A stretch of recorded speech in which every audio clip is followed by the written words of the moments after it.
All right, YouTube, there's a link in the description to a very concerning article. The USGS has issued a quake warning for Oklahoma, preparedness essentially for a 5.0 plus quake in the area. What this claims is that this is the first time that an inland state has had such an warning issued, which is historical itself.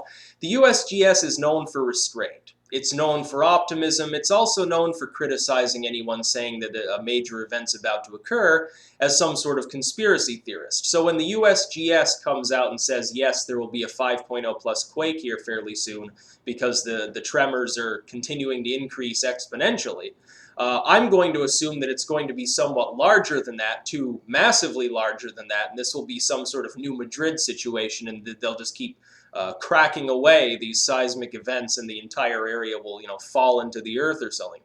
There's a graph in this link, it's to Huffington Post, that shows the number of 3.0 plus quakes in this general region in Oklahoma over the years from 1978 to the present. And if you look, it's basically nothing until 2009, then you have 20, and then it continues to increase, and now for 2014, there are more quakes so far in 2014 of significant magnitude than there were in all of 2013, and 2013 was the highest activity year previous to 2014. So you see a major increase. I think they're getting worried because you've got so many quakes going on. If this were happening in California, with this many 3.0 quakes happening in a small area, they would start to get concerned there as well. It's foreshock activity or whatever you want to call it.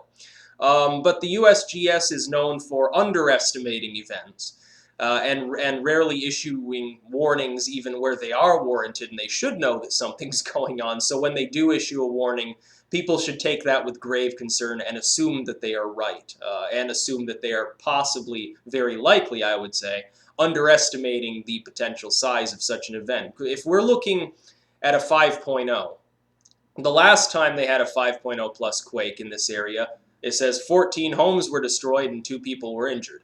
Doesn't sound like a lot, although you come to think this is an inland area. This isn't the Ring of Fire. This is Oklahoma, where previous to, look at the graph here, previous to 2009, there were basically no earthquakes of substantial size. So all of a sudden, in the last half a decade, you have this severe increase. I would think that the foundations of buildings there, because of all these brick buildings, brick and mortar essentially built in the 1800s and early 1900s, I would think they're already probably developing problems with their infrastructure there. I remember when I was living in Woodstock, not where the concert was held, by the way, Woodstock, Vermont.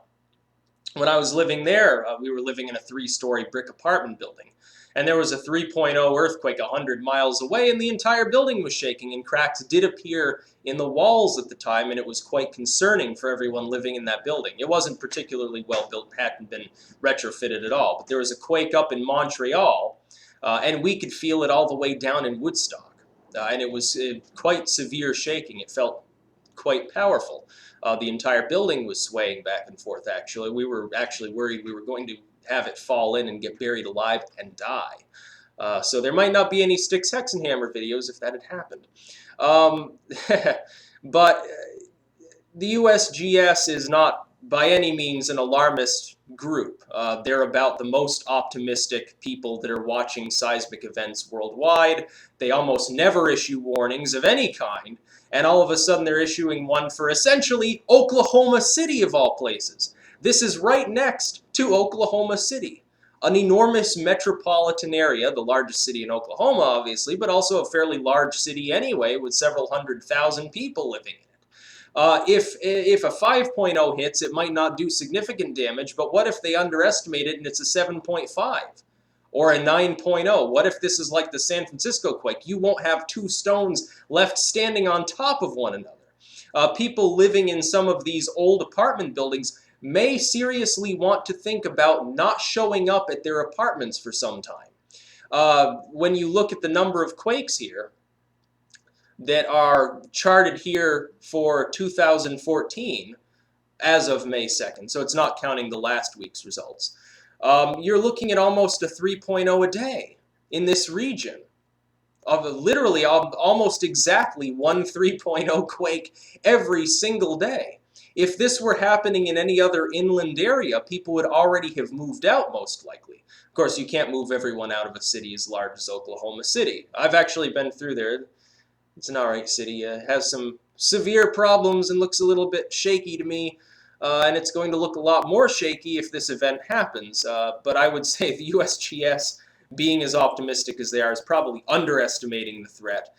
Giving a vague, well, it's going to happen in the future. We're not sure when. It could happen a year from now or a month from now or something. Probably pretty soon. Again, because if this were happening anywhere else in the world, they'd be calling it foreshock activity, and they would say a big one's about to hit, another Fukushima or something. So people around there should be pretty concerned right now. They're talking on this article, by the way. This is the green section of Huffington Post that deals with the environment and earth science and stuff. So naturally, they're mentioning fracking and hydraulic injection and so forth. I'm agnostic on the topic of fracking causing seismic activity. I choose to believe that the science is not in to say one way or the other, because some people say, well, yes, it causes it, and here's some studies. And some people say, no, it has no effect, and they show studies as well. I don't know. I don't care particularly about the issue, but what is clear here is that there are quakes happening. Their uptick seems to predate fracking in this area, so again, it could have already been destabilizing years ago, and fracking is either making it worse or having no effect, and you wouldn't really have a way of knowing this. But people in Oklahoma City and elsewhere in that region should probably be on alert right now, because when the USGS of all places is saying something's about to happen, they're underestimating it. I would say probably give a guess you're looking at more of a 6.0 plus event, which would cause significant damage to a city like Oklahoma City. The structures there simply are not built for seismic activity because most of them, again, predate 2009, back when this area was not particularly active. A few small quakes a year. They weren't concerned about it. All of a sudden, you have this uptick. Very few of the buildings in that area that would be quake-prone anyway were built after this period. You're looking at apartments dating to the 1800s in most cases.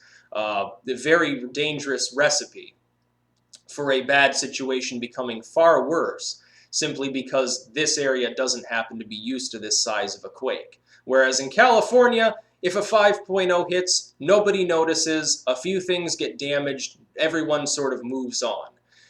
And they watch their swimming pool wobble back and forth, and they feel the vibration. They sit down in their chair and get a free massage. Oklahoma is not like that. Just as if a 5.0 quake were to hit here in Vermont, people would be fleeing into the streets saying that Armageddon was here, because we're not used to it. And the buildings, frankly, are not built to withstand the 5.0. They're not even built to withstand a 4.0 up here. I don't know about Oklahoma. So people should be on alert. Link again in the description. That's about all. Peace out.